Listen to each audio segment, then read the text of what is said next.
আমার বাবা যেদিন মারা যায়, বাবার মৃতদেহ সবার সামনে রেখে সকলকে আমার প্রশ্ন।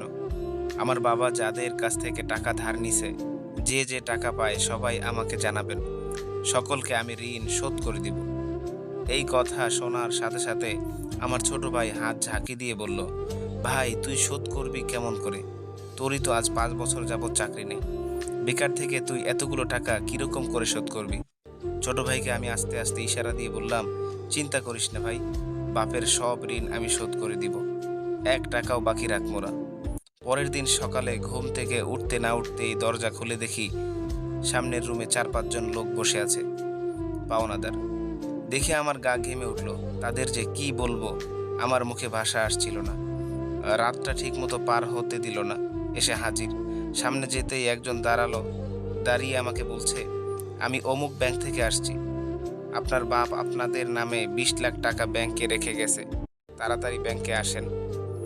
বাদবাকি 4-5 জন যারা আছে তারা সকলে বলছে, আমাদের সমিতিতে আপনার বাবা 20 টাকা করে জমা করেছে, আরেকজনে বলছে 50 টাকা করে, আরেকজনে বলছে 100 টাকা করে জমা করেছিল। এগুলো নেয়ার জন্য আমাদের সমিতি অফিসে আসেন।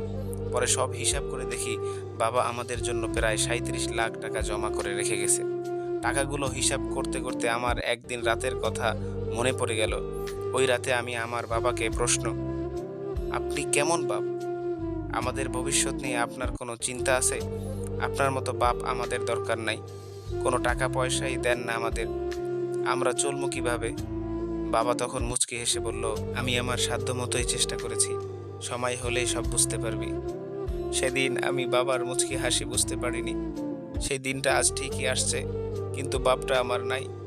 মাঝে মাঝে রাতে আকাশের দিকে তাকিয়ে বলি, আজ পর্যন্ত তোমাকে বুঝতে পারলাম না বাবা, তোমার উপর শুধু রাগই করে গেছি, তোমাকে জড়িয়ে ধরে কোনোদিন ভালোবাসি বলতে পারলাম না।